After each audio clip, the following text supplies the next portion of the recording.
주님께 닿을 수 없던 우리 어두운 밤중에 하늘을 향해 주의 이름 나 부를 때 어둠을 뚫고 오신 주 사랑 나의 절망 거두셨네. 주님의 공로 다 이루셨네. 주 예수 나의 산소가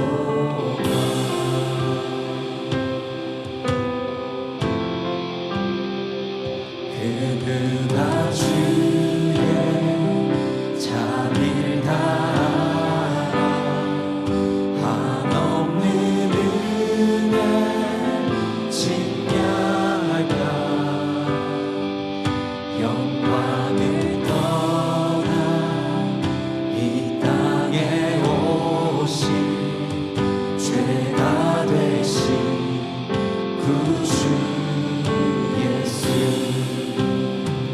주의 십자가 내게 말하네. 영원히 난 용납했네.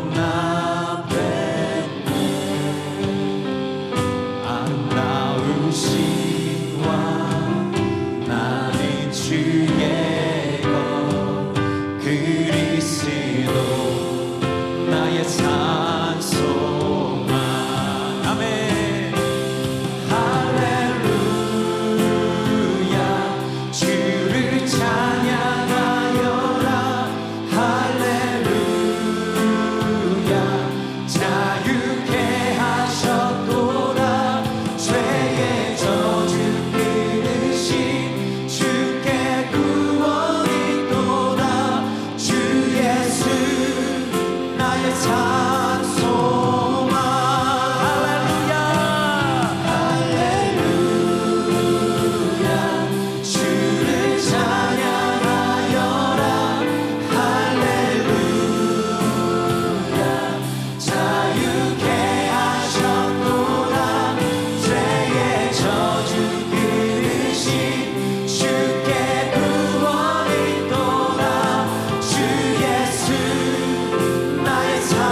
함께 경배하며 멸류관을 드리 아멘. 예수의 이름은 세상의 소망이요 예수의 이름은 천국의 기쁨이 예수의 이름은 세상의 소망이요 예수의 이름은 천국의 기쁨 아멘. 주여 감사합니다. 주여. 하나님 말씀 봉독하겠습니다. 느헤미야 1장 6절에서 9절까지 말씀, 구약성경 727페이지입니다. 이제 종이 주의 종들인 이스라엘 자손을 위하여 주야로 기도하오며 우리 이스라엘 자손이 주께 범죄한 죄들을 자복하오니 주는 귀를 기울이시며 눈을 여시사 종의 기도를 들으시옵소서. 나와 내 아버지의 집이 범죄하여 주를 향하여 크게 악을 행하여 주께서 주의 종 모세에게 명령하신 계명과 율례와 규례를 지키지 아니하였나이다. 옛적에 주께서 주의 종 모세에게 명령하여 이르시되 만일 너희가 범죄하면 내가 너희를 여러 나라 가운데에 흩을 것이요 만일 내게로 돌아와 내 계명을 지켜 행하면 너희 쫓긴 자가 하늘 끝에 있을지라도 내가 거기서부터 그들을 모아 내 이름을 두려고 택한 곳에 돌아오게 하리라 하신 말씀을 이제 청하건대 기억하옵소서. 아멘. 할렐루야. 네. 멋진 찬양 정말 감사합니다. 옆 사람과 인사하도록 하겠습니다. 반갑습니다. 오늘 돌아오게 하리라 라는 제목으로 말씀을 전하고자 합니다. 느헤미야 말씀은 아마 모르는 사람들이 없을 것입니다. 느헤미야는 바벨론 포로 생활 가운데 이제 어느 정도 평안한 시기가 왔을 때 느헤미야는 한 가지 소식을 듣게 됩니다. 예루살렘에서 사로잡힘을 면하고 사로잡히지 않고 예루살렘에 거주하고 있던 남아있던 백성들이 어떻게 살아가고 있는지를 느헤미야는 이제 자신의 동생을 통해서 듣게 됩니다. 그것을 들은즉 말씀을 잠깐 보시면 3절 말씀을 보시면 그들이 내게 이르되 사로잡힘을 면하고 남아있는 자들이 그 지방 거기에서 큰 환난을 당하고 능욕을 받으며 예루살렘 성은 허물어지고 성문들은 불탔다 하는지라. 느헤미야가 듣게 된 소식은 굉장히 안타까운 소식이었습니다. 다 불타고 다 무너졌다라는 것이었습니다. 그때 느헤미야는 그 소식을 듣고 그냥 지나치는 것이 아니라 나랑은 상관없지 하고 넘기는 것이 아니라 그것을 가지고 하나님 앞에 수일 동안 울며 기도를 합니다. 신학자들은 이 기간을 약 4개월 동안 그렇게 금식하며 기도했다라고 이야기를 합니다. 사실 느헤미야는 지금 이스라엘 백성들이 당하는 그 고난과 큰 상관은 없습니다. 왜냐하면 그는 바벨론에서 태어난 사람이었고 또 그의 죄악 때문에 이런 것이 일어난 것이 아니라 하나님께서는 그 예루살렘에 살고 있던 이스라엘 백성들에게 진노하셔서 이런 재앙을 내리신 것이기 때문에 느헤미야는 그냥 듣고 넘길 수도 있었습니다. 하지만 느헤미야는 그렇게 하지 않았다라는 것입니다. 1절 말씀을 보시면 하가랴의 아들 느헤미야의 말이라 라는 말씀이 기록되어 있습니다.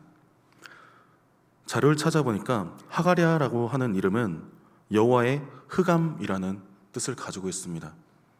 굉장히 흔치 않은 이름입니다. 보통 사람의 이름을 지을 때 하나님을 찬양하는 이름, 하나님의 은혜에 감사하는 그런 이름을 짓곤 하는데 하가랴라는 이름은 여호와께서 어둡게 하셨다, 여호와의 흑암이라는 뜻을 가진 이름이었습니다. 아마도 추측하기로는 바벨론 포로기 때에 태어난 아들이 아닐까 싶습니다. 하지만 그와 반대로 느헤미야라는 이름의 뜻은 여호와께서 위로하신다라는 뜻을 가진 이름입니다. 이제 그 흑암 가운데서도 하나님께서 복을 주시고 그 바벨론에서, 그 페르시아에서 어느 정도 평안한 삶을 살게 되었기 때문에 이런 이름을 짓지 않았나 싶습니다. 그리고 당시 느헤미야의 직책은 술관원이었습니다. 당시 다른 관원들도 높은 지위를 가지고 있었지만 특별히 술을 맡은 관원은 굉장히 높은 지위에 있습니다. 왕이라고 한다면 항상 많은 위협이 도사리고 있는 자리입니다. 당장 외부의 적뿐만 아니라 내부의 적들도 있습니다. 그 가족들 중에서, 그 형제들 중에서 자기가 왕권을 차지하기 위해서 현재 있는 그 왕을 암살하려는 시도도 끊이지 않고 있습니다. 가장 흔한 시도는 왕이 먹는 음식을 통해서 중독을 시키는 것이죠. 그렇기 때문에 왕은, 우리나라에도 그런 제도가 있었죠. 기미상궁이라고 해서 왕이 음식을 먹기 전에 먼저 그 음식에 독이 들었는지 안 들었는지 먹어보는 상궁도 있었습니다. 이 나라도 마찬가지입니다. 술관원이라고 한다면 왕이 그 포도주를 먹기 전에 먼저 그 포도주를 맛보는 사람이며 또 그 포도주를 손에 들고 왕에게 대접하는 직책을 가진 사람입니다. 그렇기 때문에 이 느헤미야는 그 당시 페르시아 제국 가운데 가장 왕의 신임을 받고 있던 사람이었습니다. 그가 그렇게 높은 자리에 올라갔을 때 그는 항상 기억하고 있었던 것입니다. 내가 이 자리에 앉은 것이, 내가 이 자리에 있는 것이 하나님의 은혜고, 또 하나님께서 부르실 때에, 하나님께서 말씀하실 때에 그 말씀을 따라 나아가겠다. 지금 우리가 앉아있는 이 자리, 오직 하나님의 은혜인 줄 믿습니다. 조금 전에 중창단이 그런 찬양을 하였죠. 죄짐 맡은 우리 구주 어찌 좋은 친구인지. 하나님께서는 우리의 좋은 친구가 되어주셨습니다. 이 땅에 육신을 입고 찾아오셔서 우리의 모든 죄짐을 대신 짊어지시고 십자가에 달려 죽으셨습니다. 그런데 중요한 것은 주님의 죽으심으로 끝나는 것이 아니라 그 일을 이제 우리에게 부탁하셨습니다. 믿음의 사람이라고 한다면 단지 은혜를 받고 끝나는 삶이 아니라 이제 받은 은혜를 다른 사람들에게도 전할 수 있는 사람이 되어야 될 줄 믿습니다. 느헤미야는 받은 은혜를 기억하고 또 그 은혜를 흘릴 줄 아는 사람이었습니다. 오늘 말씀도 보시면 6절에 이제 종이 주의 종들인 이스라엘 자손을 위하여 주야로 기도하오며 우리 이스라엘 자손이 주께 범죄한 죄들을 자복하오니 주는 귀를 기울이시며 눈을 여시사 종의 기도를 들으시옵소서. 나와 내 아버지의 집이 범죄하여 주를 향하여 크게 악을 행하여 주께서 주의 종 모세에게 명령하신 계명과 율례와 규례를 지키지 아니하였나이다. 오늘 느헤미야는 하나님 앞에 자복하며 이렇게 기도를 합니다. 나와 내 아버지의 집이 범죄하였다. 사실 그 집안의 범죄는 아니었겠지만 느헤미야는 그렇게 기도합니다. 믿음의 사람들의 기도가 이와 같아야 합니다. 눈앞에 다른 사람들의 어려움을 보게 되었을 때 또는 다른 사람들의 죄악을 목격했을 때에 저 사람 왜 저러나? 왜 저렇게 악한가? 왜 저런 죄를 짓나? 그것을 비판하는 것이 아니라 그 죄악을 우리가 짊어지고 우리가 하나님 앞에 나와야 될 줄 믿습니다. 먼저 믿는 사람의 역할이 바로 그런 것입니다. 예수님께서 우리에게 보여주신 그 믿음의 삶이 바로 이러한 삶이었습니다. 주님께서는 우리가 죄 지은 것을, 우리의 연약한 것을 비판하신 것이 아니라 우리의 모든 죄악을 대신 짊어지시고 십자가로 나아가셨습니다. 그 십자가 고난은 사실상 하나님께 버림받는 자리였고 가장 흉악한 죄인이 달리는 자리였습니다. 근데 예수님께서는 우리를 사랑하시고 그 사랑 때문에 대신 죄를 짊어지셨다라는 것입니다. 그리고 우리에게 부탁하시죠. 너희는 모든 민족으로 제자로 삼아 아버지와 아들과 성령의 이름으로 침례를 베풀고 내가 너에게 분부한 모든 것을 가르쳐 지키게 하라. 주님께서 우리에게 분부하신 것은 이 사명을 감당하라는 것입니다. 못 본 척하는 것이 아니라 다른 사람을 비판하는 것이 아니라 그것을 마치 우리가 짊어져야 될 마땅한 짐인 것처럼 짊어지고 나아가라라는 것입니다. 하나님께서는 그것을 기뻐하십니다. 하나님께서는 지금도 그러한 믿음의 사람을 찾고 계십니다. 분명 하나님께서는 예레미야 선지자를 통해서 예언하신 것처럼 70년 만에 이스라엘 나라를 회복하실 것입니다. 근데 그것이 그냥 회복되는 것은 아닙니다. 그 약속을 기억하고 있는 사람, 그 약속을 붙들고 기도하는 사람을 통해서 그 놀라운 역사가 이루어질 줄 믿습니다. 하나님께서는 이스라엘 백성들이 400년 동안 애굽 땅에서 고통당할 때에 400년이 지난 다음에 그냥 이끌어내시는 것이 아니라 한 사람을 보내십니다. 우리가 알고 있는 모세입니다. 모세는 하나님의 명령을 붙들고 그 지팡이를 쥐고 애굽으로 향합니다. 우리는 성경 역사를 통해서 하나님께서 10가지 재앙으로 애굽을 치셨구나, 또 하나님께서 홍해 바다를 가르시고 그 모세를, 그 이스라엘 백성들을 건너게 하셨구나 쉽게 읽죠. 근데 막상 그런 상황에 닥친다면 우리는 어떠한 모습을 보일 수 있을까요? 모세는 당시 80세였습니다. 굉장히 나이가 많습니다. 그 늙은 사람이 하나님 말씀 하나 붙들고 애굽이라는 제국으로 나아갑니다. 그리고 바로왕 앞에 나아가서 당당하게 요구하죠. 내 백성, 이스라엘 백성들을 내보내라. 누가 그런 말을 할 수 있을까요? 만약에 우리가 예배드리고 있는 이 중간에 어떤 사람이 딱 들어와가지고, 어떤 노인이 들어와가지고 다 내보내라, 그럼 어떻게 될까요? 물론 말도 안 되지만 다 말도 안 된다고 생각할 겁니다. 예배드리고 있는데. 조금 상황은 다르지만 지금 이스라엘 백성들은 애굽에 그냥 거주하고 있는 것이 아니라 노예 생활을 하고 있습니다. 사실상 지금 그 히브리 민족의 주인은 바로입니다. 근데 한 히브리 노인이 찾아와가지고 그것을 요구하죠. 내보내라. 내 백성 이스라엘을 광야로 내보내서 거기서 하나님을 섬기게 하라. 웬 미친 사람의 주장이라고 생각했을지도 모릅니다. 근데 모세는 하나님 말씀을 붙들고 나아갑니다. 그렇게 나아갔을 때 하나님께서는 모세를 통하여, 그 모세의 지팡이를 통하여 역사하기 시작하시는데, 우리가 아는 것처럼 애굽은 10가지 재앙을 두드려 맞기 시작합니다. 하지만 정작 이스라엘 백성들이 거주하고 있는 그 고센 땅에는 재앙이 없고 또 빛만 있었습니다.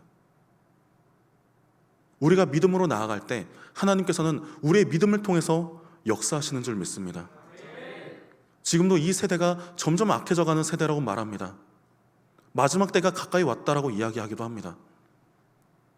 하지만 이 순간에도 믿음으로 쓰임받는 사람들이 있습니다. 또 하나님께서는 지금도 우리의 믿음을 하나하나 살펴보고 계십니다. 우리의 마음까지 감찰하시는 하나님께서는 우리의 마음이 정말 하나님 앞에 진정한 믿음이 있는지, 또 그 믿음 가운데 하나님께서 부르실 때에 그 부르심에 합하여 나아갈 순종의 사람인지를 보고 계십니다. 우리가 눈앞에 닥친 이 많은 상황 가운데 그냥 지나가는 것이 아니라 그것을 붙들고 기도하는 믿음의 사람이 되기를 간절히 소망합니다. 신명기 28장 말씀을 보시면 62절에 너희가 하늘의 별같이 많을지라도 내 하나님 여호와의 말씀을 청종하지 아니하므로 남는 자가 얼마 되지 못할 것이라. 여호와께서 너희에게 선을 행하시고 너희를 번성하게 하시기를 기뻐하시던 것 같이 이제는 여호와께서 너희를 망하게 하시며 멸하시기를 기뻐하시리니 너희가 들어가 차지할 땅에서 뽑힐 것이요 여호와께서 너를 땅 이 끝에서 저 끝까지 만민 중에 흩으시리니 네가 그곳에서 너와 내 조상들이 알지 못하던 목석 우상을 섬길 것이라. 하나님께서는 분명히 말씀하셨습니다. 왜 이스라엘 백성들이 고난을 당하는가? 왜 어려움을 당하고 왜 그런 재앙을 맞게 되는가? 왜 이스라엘 백성들이 이 끝에서 저 끝까지 다 모든 나라 가운데 흩어지게 되는가? 하나님 말씀에 청종하지 않았을 때, 하나님 말씀에 순종하지 않았을 때 이런 일들이 벌어진다고 말씀하십니다. 하지만 하나님께서는 이것으로 끝내는 것이 아니라 신명기 30장 말씀을 보시면 1절에 내가 내게 진술한 모든 복과 저주가 내게 임함으로 네가 내 하나님 여호와로부터 쫓겨간 모든 나라 가운데서 이 일이 마음에서 기억이 나거든. 너와 내 자손이 내 하나님 여호와께로 돌아와 내가 오늘 내게 명령한 것을 온전히 따라 마음을 다하고 뜻을 다하여 여호와의 말씀을 청종하면 내 하나님 여호와께서 마음을 돌이키시고 너를 긍휼히 여기사 포로에서 돌아오게 하시되 내 하나님 여호와께서 흩으신 그 모든 백성 중에서 너를 모으시리니 내 쫓겨간 자들이 하늘가에 있을지라도 내 하나님 여호와께서 거기서 너를 모으실 것이며 거기서부터 너를 이끄실 것이라 말씀하십니다. 오늘 느헤미야는 이 말씀을 붙들고 기도합니다. 느헤미야는 아무리 우리가 하늘 끝에 흩어져 있을지라도 우리가 먼저 마음으로 돌이키고 우리가 하나님 앞에 회개하면은 하나님께서는 회복시키실 것을 분명히 믿고 있었습니다. 우리가 기도하는 것도 이와 같아야 할 줄 믿습니다. 하나님께서 원하시는 것은 돌아오게 하시는 것입니다. 왜 하나님께서 그 범죄한 아담과 하와를 찾아오십니까? 하나님께서 무엇을 기대하셔서 아담과 하와에게 그 선악과를 먹은 그 사람들에게 찾아오십니까? 돌아오라라는 것이었습니다. 많은 선지자들을 통해서 하나님께서 이스라엘 백성들에게 그 범죄한 백성들에게 말씀하시는 것 역시 회개하고 돌아오라라는 것이었습니다. 오늘날 교회에서 하나님 말씀이 증거되는 것도 다 이런 말씀입니다. 죄악 가운데 살고 있지만 속히 돌아오라. 침례 요한이 말하죠. 회개하라고요. 예수님께서도 공생애를 시작하실 때 말씀하십니다. 회개하라, 천국이 가까이 왔느니라. 이 땅은 영원한 생명을 준비하는 잠깐의 기간입니다. 우리에게 주어진 이 인생이라는 시간은 영원한 천국에 들어갈 수 있는 마지막 기회의 순간입니다. 천국에 들어가는 사람은 의인들만 들어갑니다. 예수님께서는 분명히 말씀하시죠. 인자가 온 것은 죄인을 불러 회개시키려 함이라. 이 땅의 모든 사람들은 다 하나님 앞에 범죄한 죄인입니다. 이 땅에 살고 있다는 것 자체만 봐도 그렇습니다. 또 우리의 행동을 봐도 늘 느끼죠. 온전히 하나님 말씀으로 살아가는 것이 아니라 때때로 하나님 말씀과는 정반대로 하나님의 뜻을 따라서 살아가는 것이 아니라 내 뜻을 따라서 내 뜻을 세우며 살아갈 때가 있습니다. 오늘도 많은 장소에서 많은 육신들이 바벨탑을 세우고 있습니다. 내가 하나님이 되려고, 하나님처럼 높아지려고, 하나님께서 보내시는 자리로 가는 것이 아니라 내가 머물고 싶은 그 자리에 흩어짐을 면하기 위해서 그렇게 바벨탑을 세웁니다. 어떤 사람들은 지금도 금송아지상을 만들고 있습니다. 말씀하시는 하나님이 아니라 내가 원하는 말만 해주는 그런 하나님. 때로는 그런 하나님의 입을 막기 위해서 금송아지를 만듭니다. 내가 원할 때 찾고 내가 원할 때 데려가고 나를 위한 하나님으로요.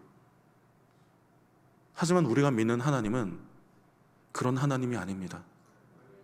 하나님은 스스로 계신 하나님이시고 또 우리를 창조하신 하나님이십니다.